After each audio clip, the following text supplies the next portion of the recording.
basically, corpus is known as a collection of words, but in corpus linguistic study, the information in the corpus has to be organized and computerized in a way that it allows users to search rapidly and reliably. And we have known there are several types of corpus or corpora, the plural form of corpus. Okay, we have brown corpus, you might probably have heard some of them. We have the British National Corpus, and we have COCA. COCA is probably the most popular one here in the US because it's a corpus of contemporary American English. And then we have my case, it's the Michigan Corpus of Academic Spoken English. And then let's have a look at what corpus linguistic is. So corpus linguistic is not a knowledge of a language, but it is known as a research approach that facilitates empirical investigations of language variations and use in corpora. The investigations can be taken in both quantitative and qualitative ways, and then normally the investigation will result in research findings that have much greater generalizability and validity. Here I'm going to talk about two types of corpus studies. The first one we have corpus-based studies, and the second one we have corpus-driven studies. In corpus-based studies, what happens is that the target language or target word or phrases are selected beforehand, again, prior to the analysis of a corpus. As opposed to corpus-driven studies, words and phrases are identified as a result of the analysis of the corpus. So this approach is usually called as inductive approach. And my presentation tonight on idioms is going to be a corpus-based studies, because what happened in my study is that I pre-selected the target phrases, or in my case, the target idioms, to be analyzed in my selected corpora, right? All right, now let's have a look at how the corpus linguistic approach is applied into my dissertation research. All right, before we look at further on the methodology, I'd like to give you brief introductions on the study background and theoretical foundations.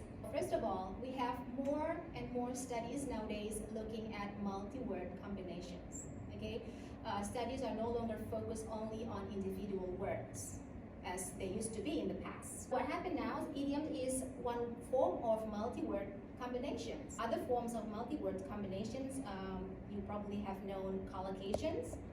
Also, we have phrasal verbs, also lexical bundles, if you have heard about some. Okay, and of course, we also have idioms, right? And it is found that there's a large amount of prefabricated language in both spoken and written texts. On average, they found around half of the texts are multi-word combinations, which makes it impossible to consider idioms and other multi-word combinations as marginal phenomena. And another scholar found that there's approximately 25,000 fixed expressions, and idioms is one type of fixed expressions. Why they call it fixed expressions is because the phrase has a fixed structure. Okay, so they don't have free variations. The non-literal meaning of an idiom may be mistakenly interpreted and lead to miscomprehension problem. Take an example here from Amelia Bedelia's book collections. So you're probably familiar with this book when you were children, right? So in this book, there are many examples of idioms used in the book. And it turns out that Amelia has difficulty understanding those idiomatic expressions. And I have one example here to put the lights out. Okay, so from the book, what happened is that Amelia tried to interpret the phrase to put the lights out in a literal way, word by word. So she thought that she has to put all the light bulbs in the house outside the house. So that's what happened to Amelia. So this is probably the kind of thing that could possibly happen to English language learners. However, not all the available idioms in English are used in academic setting. So there is a need for us to have a list of academically used idioms or ELLs, English language learners, to focus on, because there's no way that you're going to ask them to learn all the 25,000 idiomatic expressions. All right, now I want to talk a little bit about what we mean by idioms in the study. Many linguists, as you can see here, have tried to define idioms from several different perspectives. We have Hawking and Katz and Postel. They try to see idioms from a very broad view. Okay, so what they have is that they accept idioms as combinations of morphemes. So if you know, morphemes is the smallest meaningful unit of a language. So it's very small. I mean, we can say affixes as morphemes. So according to these three scholars, idioms are a combination of morphemes with non-compositional meaning. Non-compositional means that the meaning of the constituents or the units within the combinations are idiomatic, or you cannot derive the meaning of a phrase or word by looking at the meaning of each unit in the phrase, like that. So that's what we call as non-compositional. At the end, we can see that being non-compositional means that the word is transparent in terms of meaning, or opaque, or idiomatic. And then the definition goes to narrower perspective to refer idioms as combinations of words, which later accepted as multi-word or phrases. So we have the rest of the researchers agree that idioms are combinations of words, not combinations of morphemes. Because when they agree on the first notion, the number of the idioms can be very large, because we can also include words such as, let's say, wall and then telephone. So in light of all the postulated definitions of idioms we have here, regardless of their grammatical form, idioms are accepted by most of the researchers as combination with some degrees of figurativeness or non-compositional. Yeah, so I want to be clear that the study operationalized idioms as being multi-word expressions, which is a combination of two or more words, which are characterized based on three criteria proposed by Fernandez. The first one is institutionalizations. It is the degree to which an idiom is conventionalized. And then fixedness. It is the flexibility of word sequences in an idiom. And the last one is semantic opaqueness. It is the unfeasibility of interpretations of the idioms based on its constituent parts. And now I want to talk a little bit about several corpus-based studies that have looked at the frequency of idioms in the past. These studies are not exactly similar in their definitions of idioms, but they basically look at idioms as multi-word expressions with some restricted variations in structure and also transparency in meaning. Okay. However, only Liu includes phrasal verbs as idioms. Okay, while other studies do not include phrasal verbs as idioms. So phrasal verbs, for those of you who do not know, are combinations between verbs and adverbial particle. So some examples of phrasal verbs are such as go on, go up, go down. But methodologically, the studies use variety of corpora. They also use different concordance tools. And then they also use frequency distributions analysis in their selections of frequent idioms. Simpson and Mandis used my case, the Michigan Corpus of American Spoken English, which is 1.7 million words, and they use wordsmith tools. And then Liu used three different types of spoken corpora. He used the professional spoken corpus, and then American media corpus, and the academic corpus of my case. Okay, and he used the range program together with the monocom.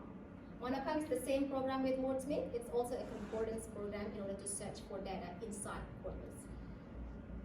And then Grant 2007 used a bigger corpora corpus. She used BNC, the British National Corpus.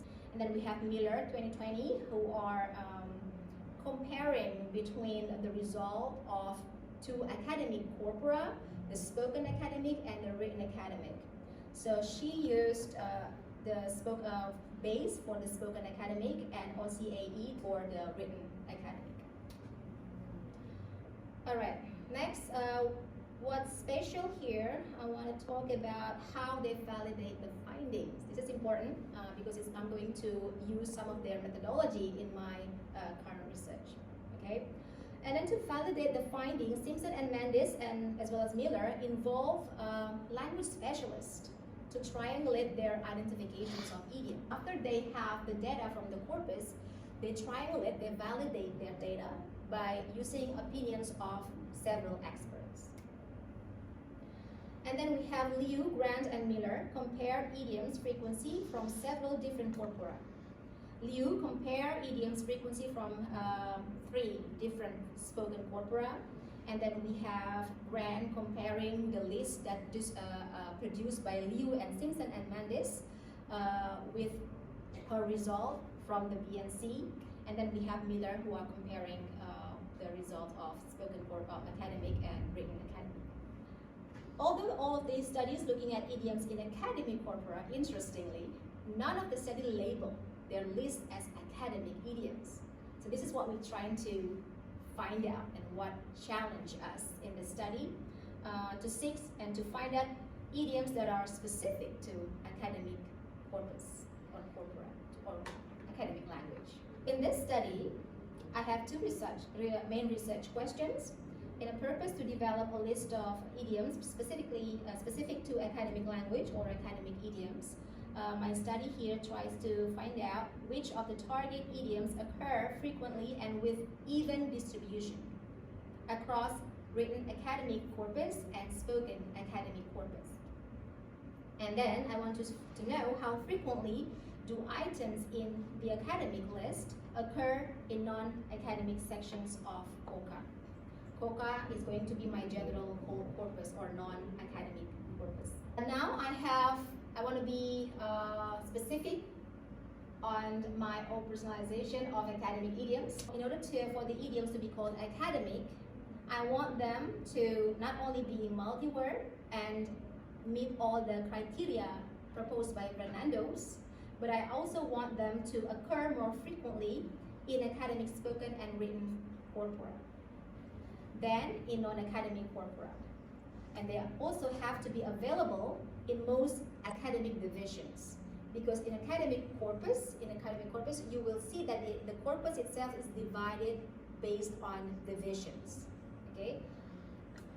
What I mean by that, so if we have a look at the corpus here, so these are the 4 corpora that I use. I use 2 academic corpora, my case and my cause, and I use 2 non-academic corpora, the COCA spoken and the COCA fictions. My case, the Michigan corpus of academic spoken English is in the size of 1.7 to 1.8 million words, and it is divided into 4 subcorpora or academic divisions, of biological and health science, humanities and arts, physical science and engineering, and social science and education. It is important because social science people may use language different than engineering. Does that make sense? And the MICAS is the Michigan corpus of upper students' paper. So this one is the written academic corpus. It's in the size of 2.6 million words and also have the same academic divisions or subcorpora with my case. And that's why we chose MICAS, because they divided the language into exactly similar academic divisions. And then for the non-academic corpora, we choose the spoken sections of COCA, and we choose the 2006 only. We sample them.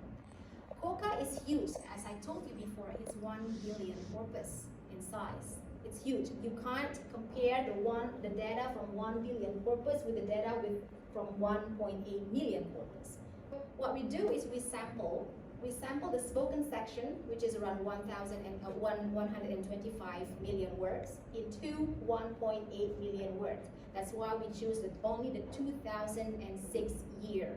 Okay, and why we choose the year of 2006? Because my case is developed during that time. So we're trying to make sure that the corpora are as comparable as possible.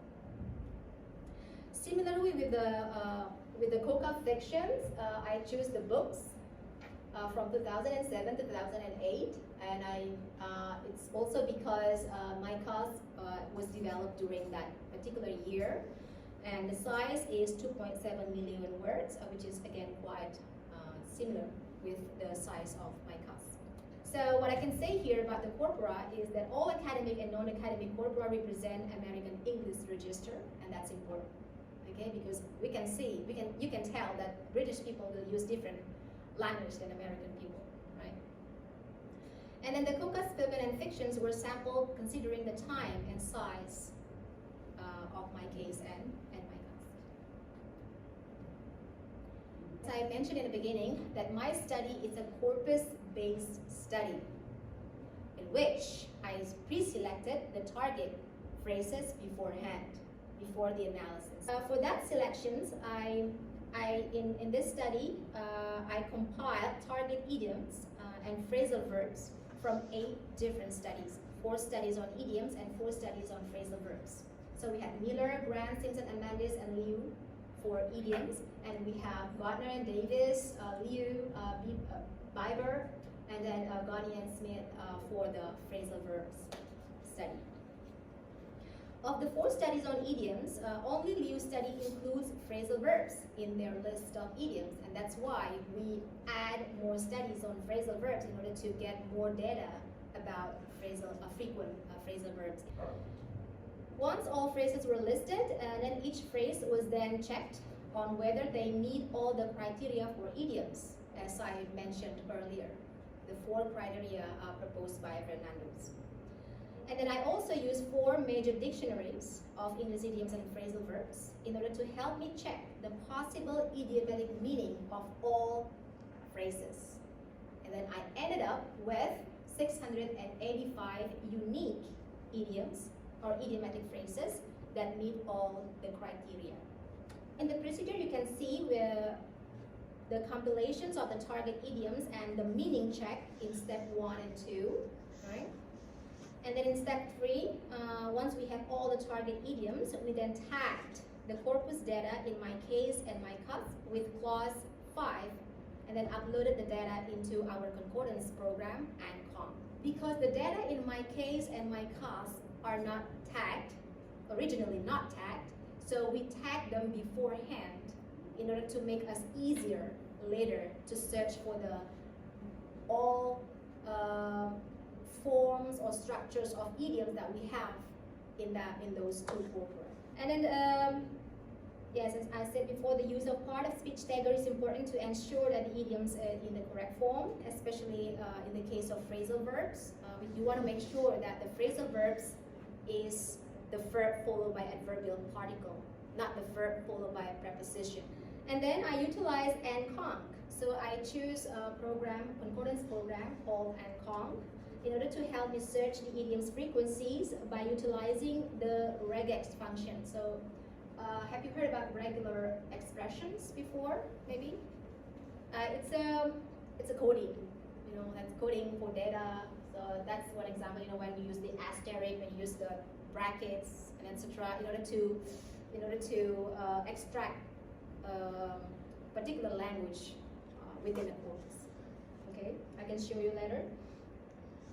And then we use these regex functions to ensure the forms. Okay, again, to ensure the forms and to capture the many variants of idioms, especially for idioms with less fixed forms, because not all idioms are in fixed forms like the word by and large. It's very fixed. You don't have any variations of by and large. But when you have to deal with end up with, you can have variations such as ending up with, ended up with, ends up with, like that. So they can have verb variations. You can also have a word inserted inserted in between the units in the idioms. For example, I have, in the next slides, I have the word make sense. You can say make any sense. But make sense and make any sense are the same. They are idioms, okay? And you want to capture make any sense as well, because that is counted as make sense. In that case, you can use the tagging system, and you can use the regex functions in order to extract that particular expressions. So next, we conduct meaning check.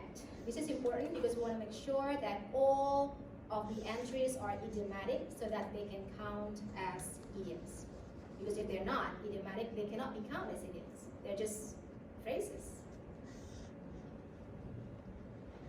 And then once we finish with the academic corpora, I did similar searches and identifications of all idioms found in non-academic corpus of COCA. These data are used to count log likelihood. Because I want to label my list as academic idioms, it is important for me to make sure that the idioms in my list are specific to academic language in a way that they are more frequent in academic corpora than in non-academic corpora. To have that, I can do a log likelihood ratio analysis to statistically confirm that the idioms in my list are more frequent in academic corpora than in non-academic corpora. So I want to validate statistically by using the log likelihood ratio analysis. And the result of this analysis can give us input on which idioms are specific to academic idioms. Finally, I conduct a check of validity, the last one, from pedagogical point of view, because my list, my purpose is to have my list used in classroom. So I want to do a pedagogical check by asking several experienced English language teachers. I just want to know whether the teacher think that the idioms is important to be taught or not. That's it. From their point of view as experienced teacher. Okay. A little bit about concordance search, or maybe much about concordance search. Before starting the concordance searches, it is important for us to keep in mind that the variants of an idiom are considered as one idiom.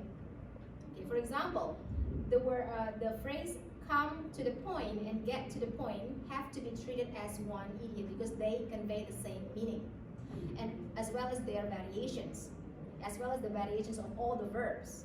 So we have to count come, coming, came to the point, and getting, and got to the point as one idioms.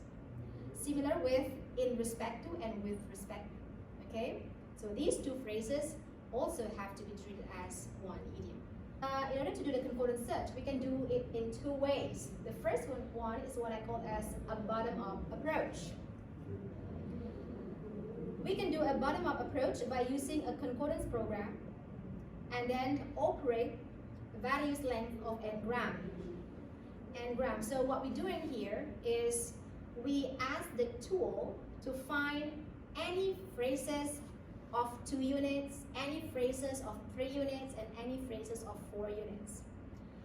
So this searching technique can save our time, actually, to search for fixed forms of idioms.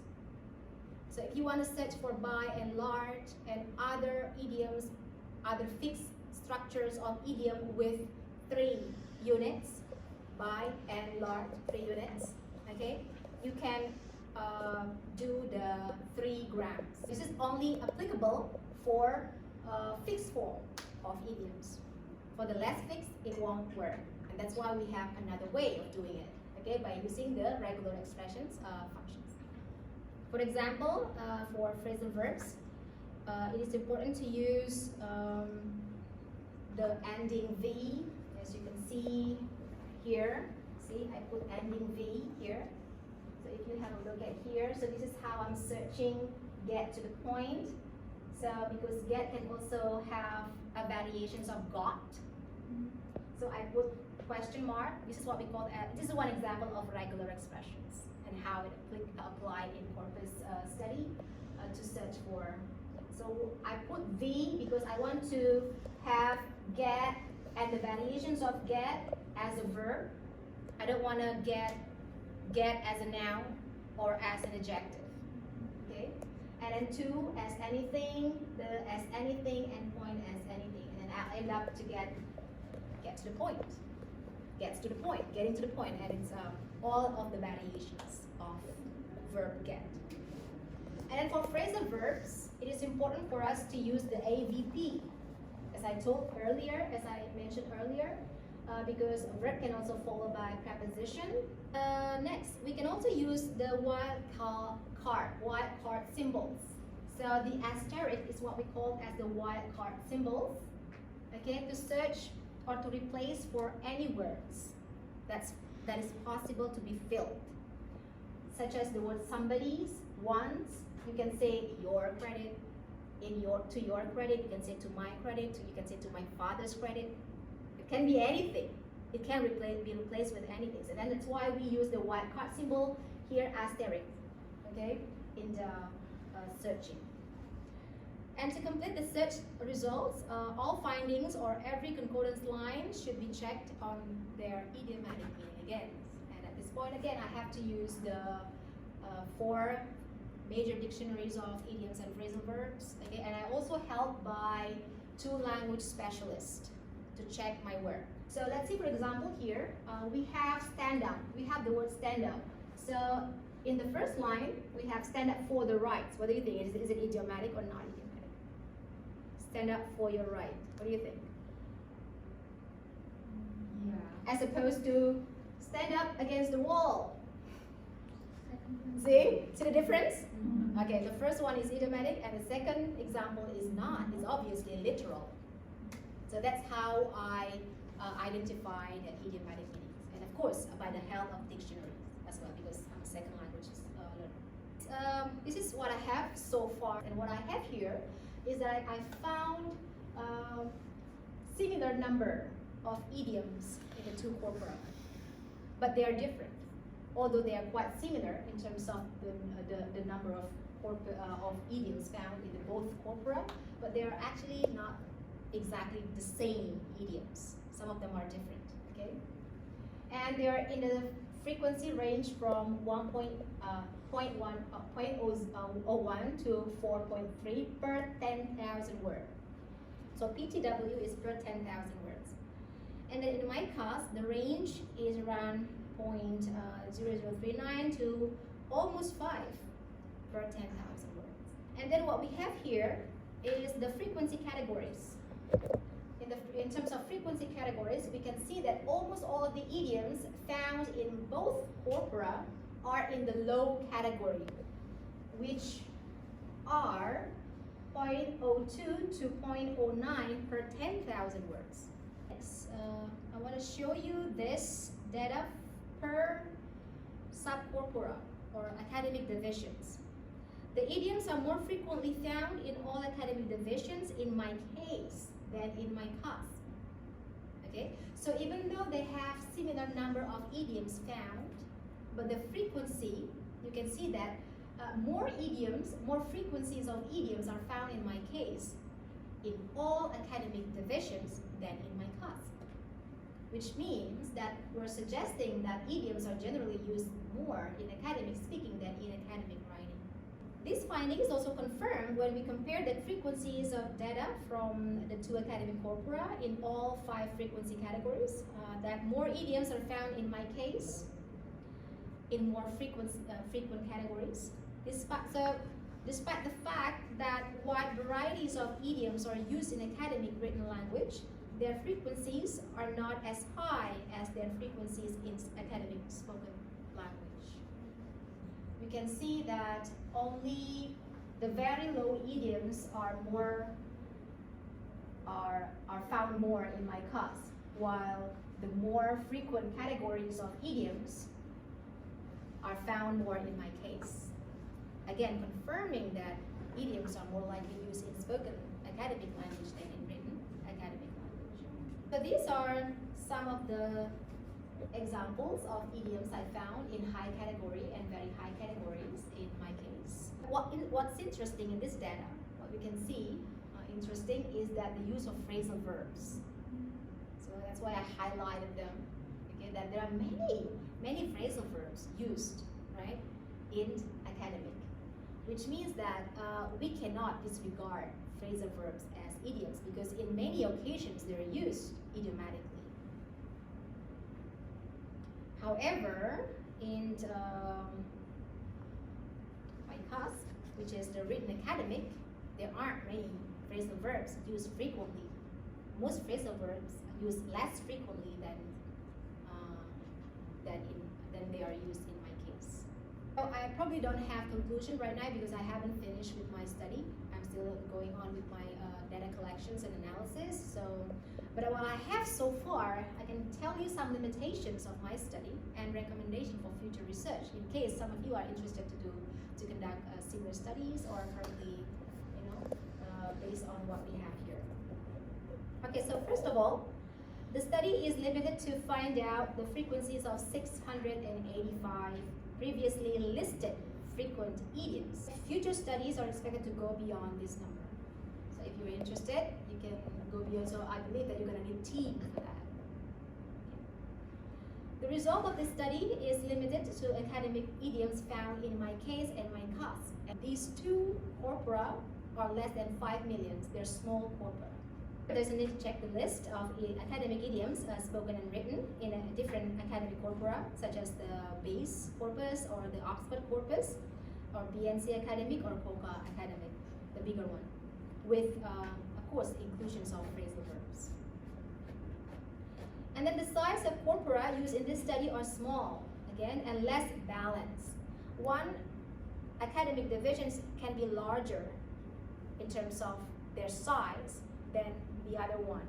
So I cannot make fair comparisons, and that's why I don't compare them. Okay, so future studies are expected to use more variety of English corpora, maybe British English included, Australian English, so that the result can be applied to all classroom. See, not just specific to American English. Or a bigger size corpora with more balanced academic divisions or subcorpora. And the last one is really important. Available tools have not fully supported in automatically identified idioms in a corpus right now. So what we have right now, even though I also use semantic tagger. So semantic tagger helps me identify phrases with idiomatic senses, but they are not accurate sometimes.